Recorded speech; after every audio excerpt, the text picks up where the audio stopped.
Hey there, Wolfpack fans. It's me again, Kenton bringing you another episode of Locked on Wolfpack. And this episode of Locked on Wolfpack is brought to you by Sling TV. Don't miss this week's matchup between whoever your favorite teams are. If it's not the Wolfpack, right here on Sling. Sling, the TV you love for a price you'll love. Try it today.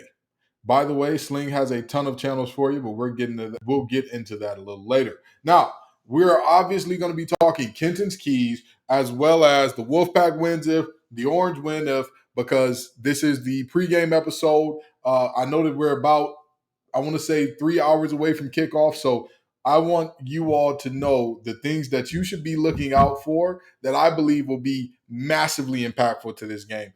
And here's a fun fact that I've repeated constantly because somebody showed me empirical data that I'm wrong here.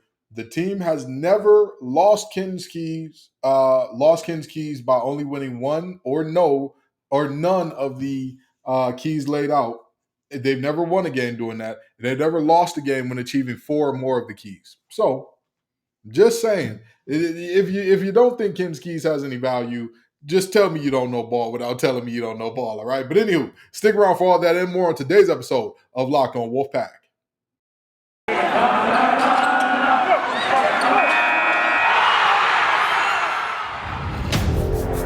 You are Locked on Wolfpack, your daily podcast on the NC State Wolfpack. Part of the Locked On Podcast Network, your team every day.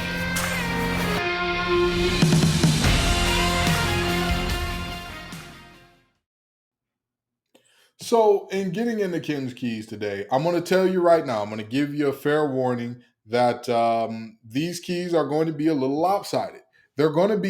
The bar is going to be very low for the offense of what they need to do to win this game, and it's going to be very high for the defense because that, to me, is the only route that I see in terms of the Pack winning this game.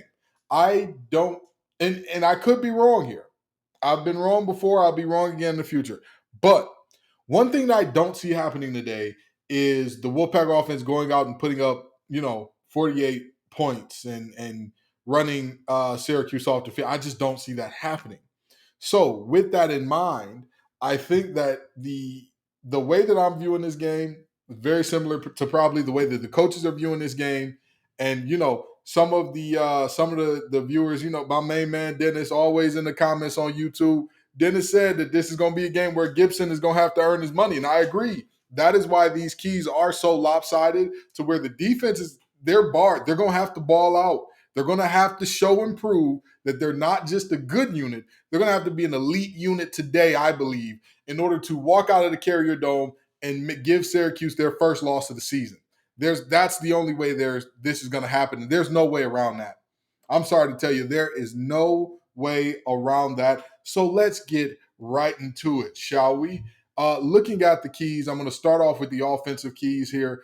The first key is to stay on schedule. Let me get rid of my name graphic there. Anyway, the first key is to stay on schedule. Here's the deal, okay? Here's what I'm going to tell you more than anything else.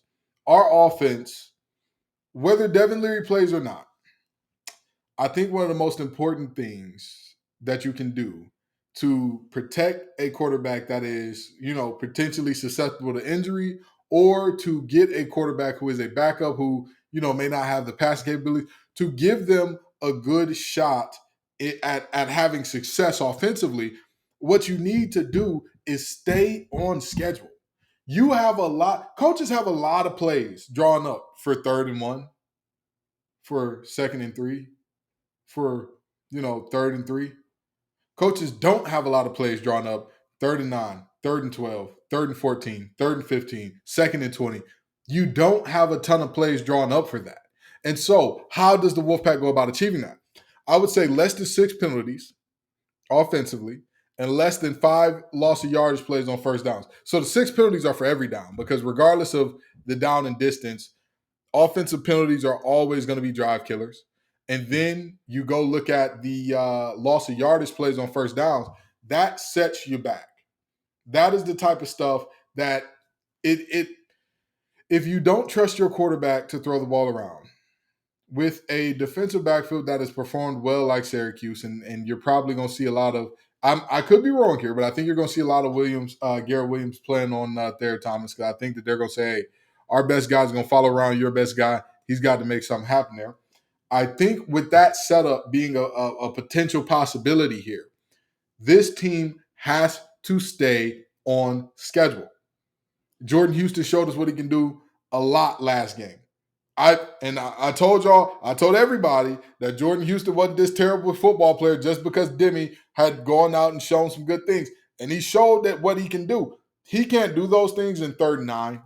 He can't do those things in 3rd and 15, 2nd and 20. It's not, he's not going to be able to do those things. So the actual tangible goal, less than 6 penalties offensively and less than 5 loss of yard plays on 1st down. I think that is exponentially more important than almost anything else to this offense, because when you stay on schedule, that's what helps a quarterback build confidence. That's what helps an offensive unit build confidence against a defense that 3-3-5 they got rolling over there, the mob as they call it. That's a tough group. It's a tough out. I've talked about it already. Their defensive line, all this unique cast of characters. Their linebackers. I have not seen too many better linebackers than Michael Jones. I just haven't. So, same thing for Wax. If you get behind the sticks and you let them come at you with every blitz and every which way and all that, you're going to be in trouble. You're going to be in trouble, okay? That's no ifs, ands, or buts about that. That's going to be a long day for this team. And now, I touched on quarterback play a little bit earlier. I want to get back there.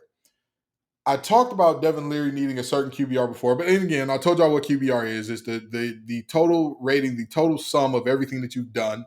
50 is average. Above 50, above average. 80 plus is like you played a great game. 90 plus, you're in Heisman territory.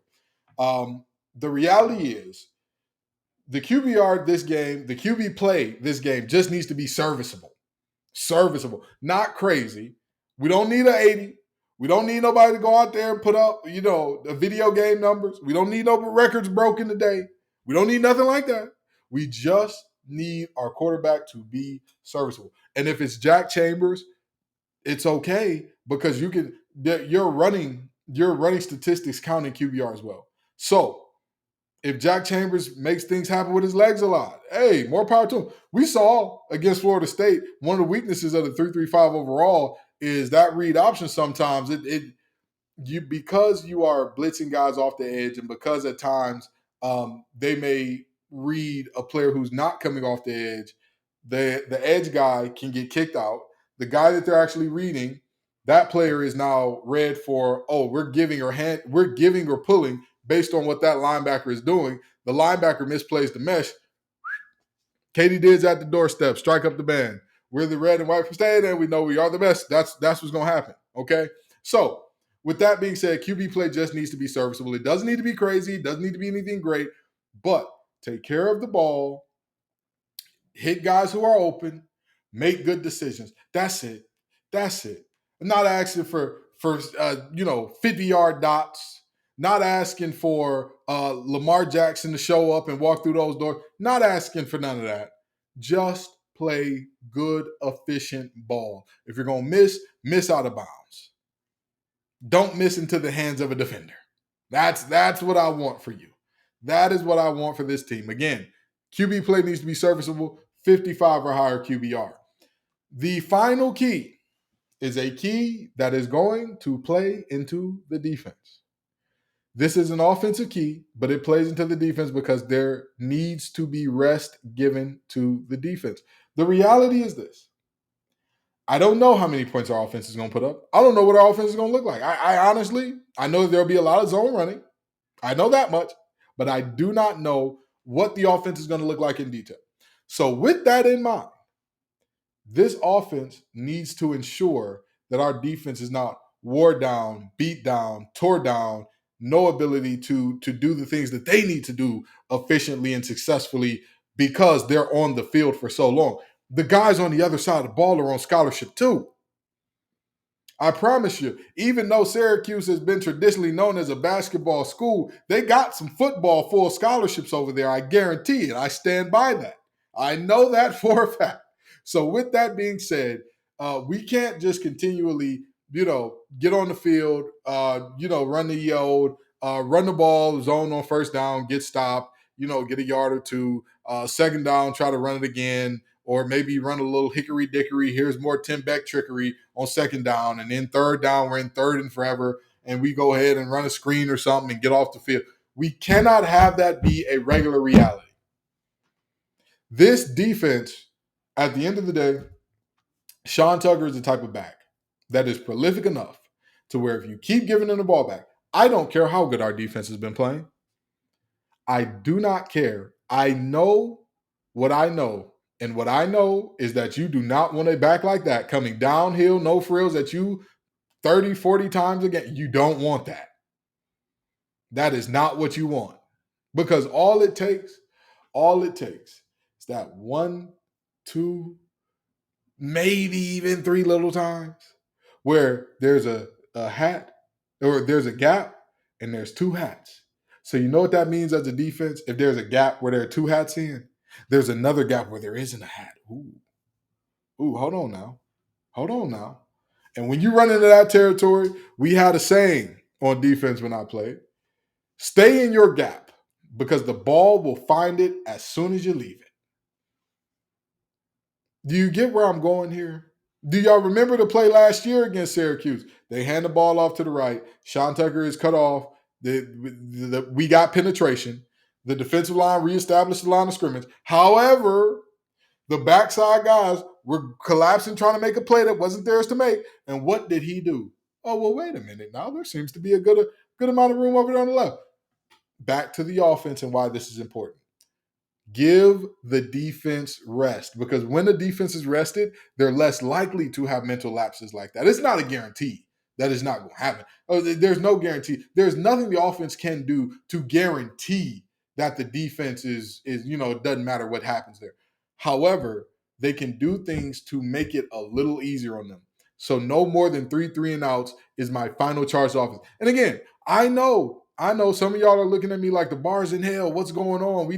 You should expect more of our offense. I'm sorry, but I don't. I'm no fluff pieces, no hit pieces. I'll tell you what it is, what it ain't, what it could be, and what it ain't. Okay? And this is the reality. I don't expect this offense. Now, would I love to be surprised? Would I love for Jack Chambers to come out and light it up and do everything well? Absolutely. Would I love to see him look like he did at Georgia Southern, just dot, dot, dot, dot, dot, and using his legs? Absolutely. I'd love that. I'm saying I don't see that coming to pass. And so these are why these things are what they are for the offense. And by the way, even if he does do that, he's achieving the second offensive key in creating a QBR that's above 55. So I'd love it. I expect him to at least be serviceable if he is the starting quarterback this game. I expect Leary to be serviceable if he is healthy enough to go this game. We got to see. Time will reveal. Time will show us what's going on, who's what, who got what going on, and how we're creating opportunities for or how we are capitalizing on opportunities that the defense gives us to score. Like I think that's what is the biggest thing to me. And what is the biggest thing that you should be Underdog Fantasy? This episode is brought to you by Underdog, the easiest place to spice up this college football season. Trust me, it is easy to get started and easy to play while you're watching your favorite team play. Underdog Fantasy is a place where you can go, create an account, look at the different pick'em choices, and trust me, you can go ahead and make bets on any one of them. We have selections available for plenty of games, including our own. If you have Jordan Houston with more than a certain amount of rushing yards, or if you think that our defense will hold Sean Tucker under a certain amount of rushing yards, doesn't matter. Go to Underdog, make your own picks. Trust me, it'll work out great for you. It's easy to play and available in over 30 states. Just pick between 2 and 5 players across any team, not just the pack, and decide if they will finish higher or lower. One of the easiest fantasy games to play out there, and you can win cold hard cash in a single game. Sign up with promo code LOCKEDON, one word, and Underdog will double your first deposit up to $100. Deposit $100, get $100 free. Go to UnderdogFantasy.com or find the Underdog Fantasy app in the App Store or Google Play Store. Trust me, that's Underdog Fantasy, promo code Locked On. One word. Get in on the college football pick'em action today. So I'm coming at y'all with the defensive keys now. And like I said, these are not going to be even. These were not going to be, a one for one type of deal. And I'm sorry to the defense. I'm sorry. I know it's not fair. I know it's not right, but this is just what it is.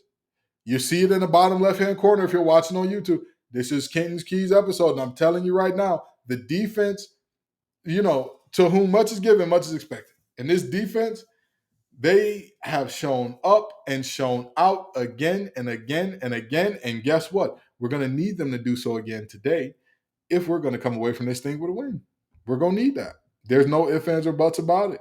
So let's get right into the defensive keys. And I've actually given them 4 keys to winning this game. So let's start with Sean Tucker must be stopped. Ladies and gentlemen, I need to see them average less than 4.5 yards per carry as a team. And let me tell you why I say this. Number one, sack yards figure into rushing yards. Sack yards figure into rushing yards in college, number one. And number two, if you're allowing a first down every 2 rushes by a team, especially against this Syracuse team, their receivers don't have a ton of production, not because they're terrible. I don't think their receivers are bad. Again, they're lots of big body guys, and they, at the end of the day, they could do some things with the ball in their hands. However, why would you put it in there, right? If Sean Tucker's rolling and he's doing what he got to do, why would you put it in there? The math doesn't math there. So we must stop Sean Tucker. That is the first. But not only Sean Tucker, Garrett Schrader as well, because I promise you, when teams saw Jordan Travis rush for over 100 yards, I promise you, nobody thought to themselves, oh man, we need to make sure our quarterback doesn't run the football after seeing that. This is college. This is college football. A vast majority, you don't have a ton of 30-year-old quarterbacks like you do in the NFL. You don't have a ton of quarterbacks who are going to sit in the pocket and anything they need to do outside the pocket is chop liver. You don't have that. And Garrett Schrader ain't one of them. He's not one of them. So Sean Tucker must be stopped, but the running game as a whole needs to be contained at some level. I don't think that you ever fully stop a guy like Sean Tucker, but you can contain him. You can bottle him up. You can make them have to run them a bunch of times in order to get the amount of yards that they're looking to get. All right? And how do you do that? Well, you need to prevent the big plays. I was talking about this earlier. I touched on it earlier, but let's go back to it, right? The idea that every gap, there needs to be a hat. There needs to be, there's a gap, there's a hat, there's a gap, there's a hat, there's a gap, there's a hat. The way in which big plays are given up, they're given up through 2 ways.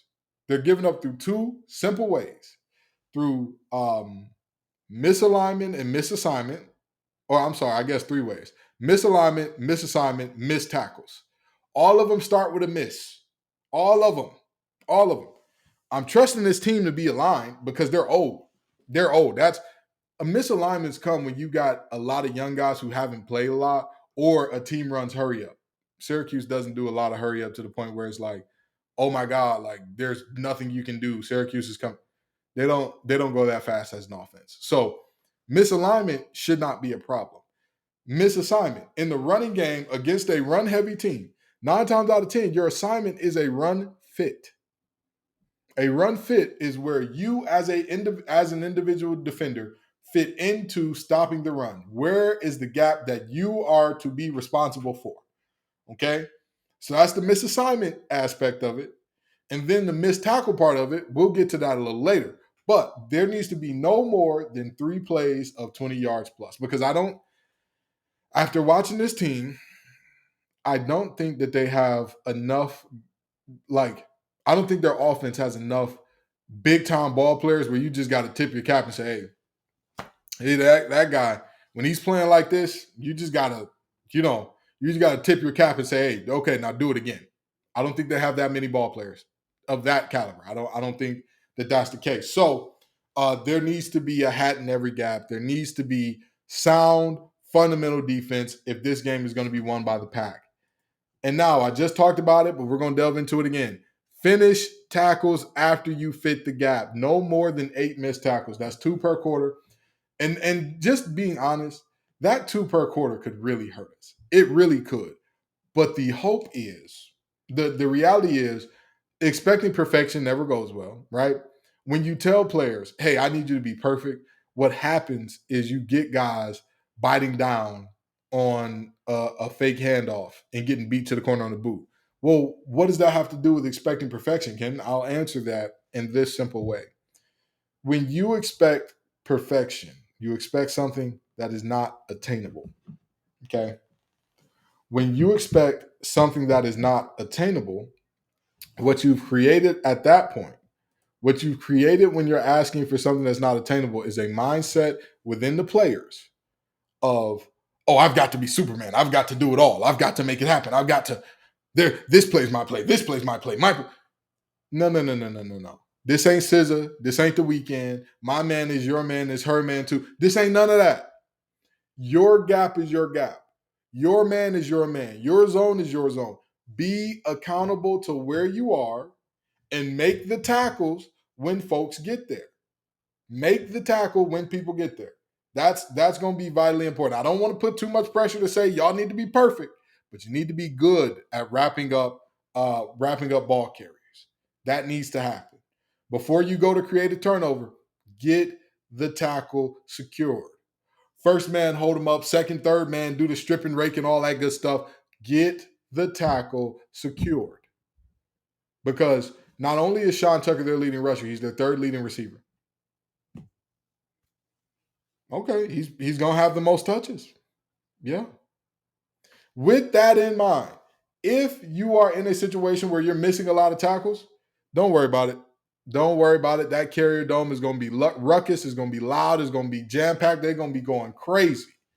And this is my fourth and final one. Normally I do 3 and 3, but for this game, like I said, the defense needs to show up in a big way. Get them behind the sticks.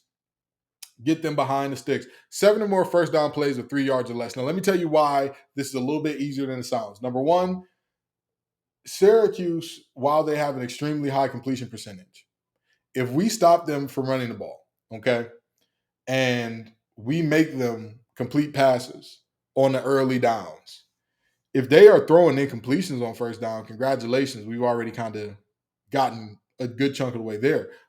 On top of that, it's about stopping Sean Tucker. It's about stopping this running game early. That's what this is about. If we can stop the run game early, get them behind the sticks, we're going to be in the same way that I said our offense needs to get on schedule. The exact opposite needs to happen for the Orange.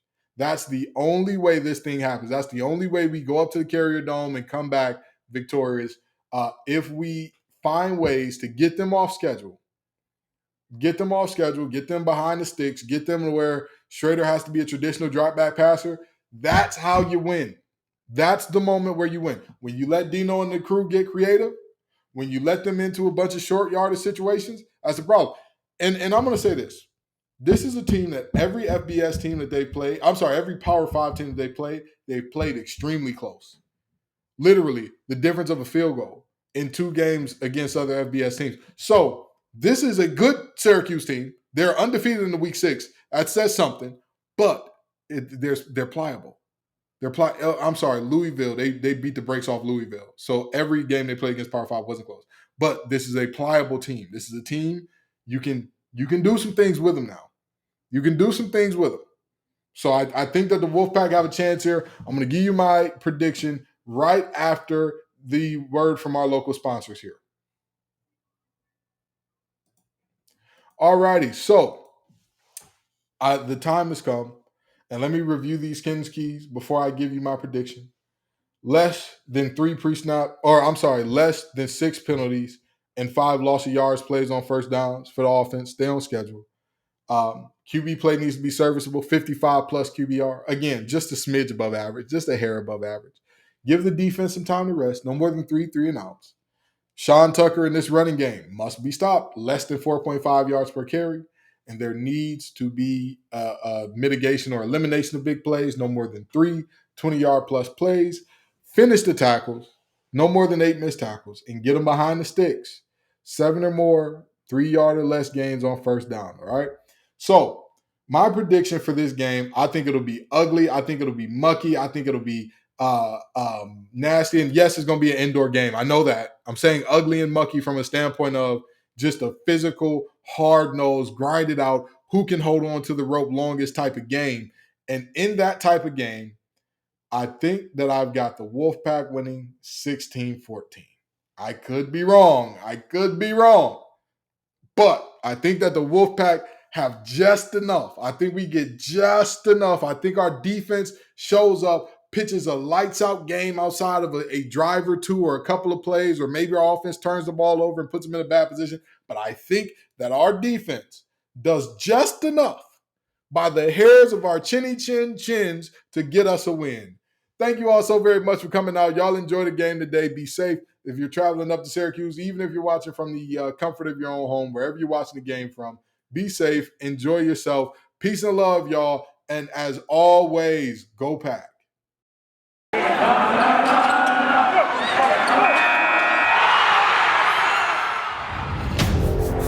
You are Locked On Wolfpack, your daily podcast on the NC State Wolfpack. Part of the Locked On Podcast Network, your team every day.